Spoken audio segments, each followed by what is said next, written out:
Hi everyone, welcome back. I'm going to be doing a DIY candle craft project. So for the year I decided to give each month a theme, and for this month it's DIY candle. So I'm going to be doing a candle craft project and just like do it yourself style, and doing my best to this is like my first time that I make a candle. I haven't really done candle DIY. I'm gonna do my best to follow the instructions in the little booklet that I got.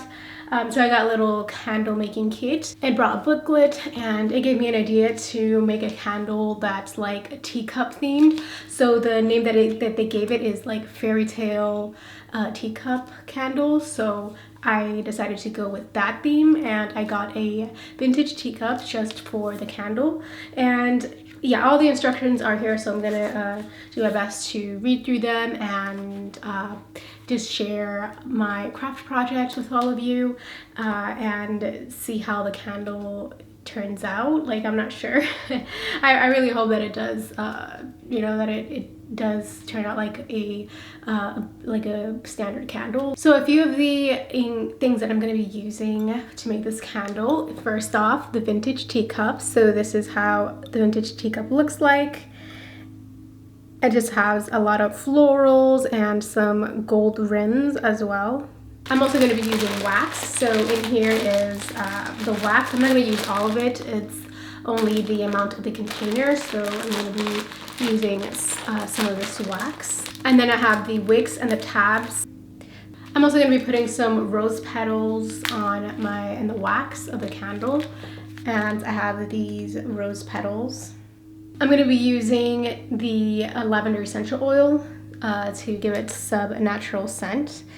And I'll also be needing these wood, because one of the steps is like for the wicks of the candles, I need to keep it in place, like straight. So I'm going to be using these. Basically I needed wooden skewers. I don't really have those, so I'm just going to be using these woods instead. And then I have some glue, super glue. It says that I need that also. First, I'm going to be measuring the wick, making sure that the length of it fits the container. So we have the teacup, and then I have the wick, and just seeing if it's like too long for it or not. I think I'm going to trim a few inches from it.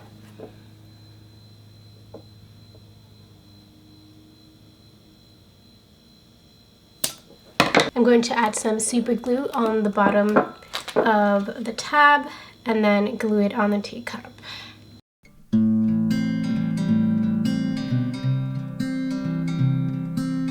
Then I have to secure and center the wick using the wooden skewers.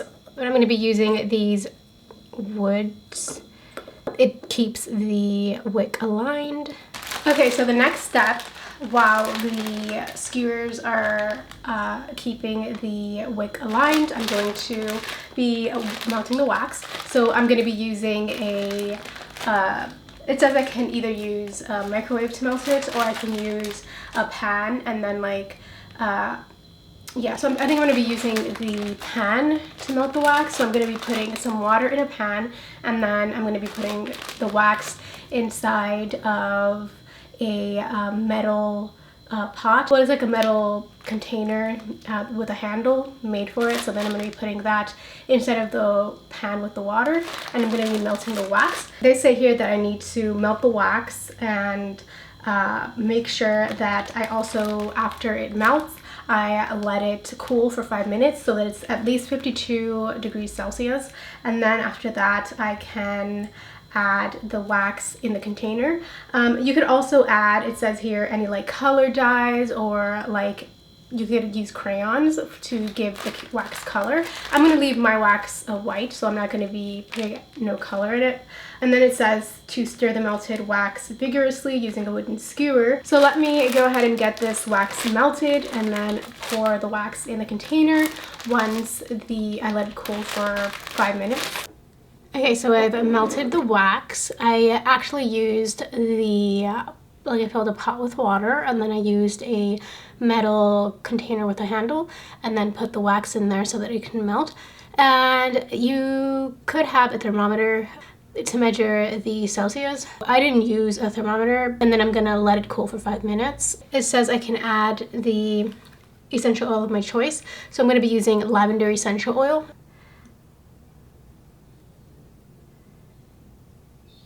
And then it says I can stir it in there after I add in the essential oil.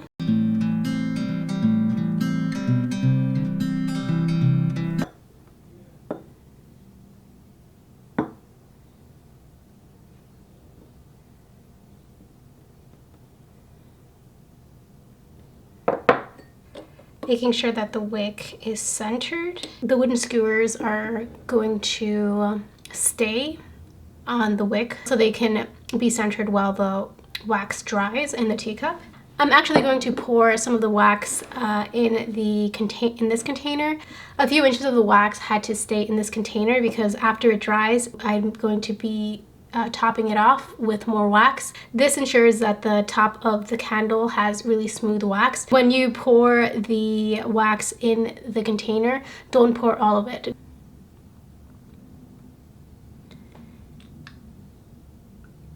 Waiting until the wax hardens, and then I can go on to the next step, which is topping it off with the wax in this container.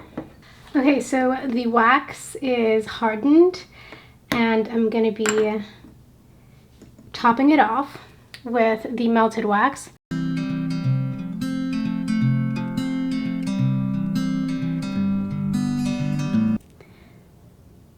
This is how the wax looks like in the teacup.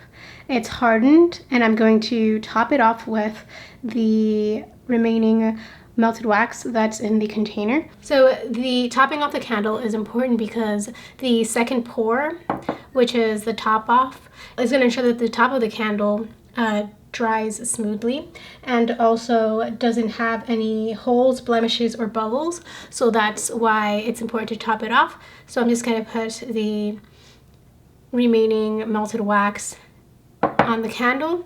I'm gonna let the candle harden for a few minutes, and then I'm going to be adding the rose petals. So I want to let it harden, and I still would like it to be soft.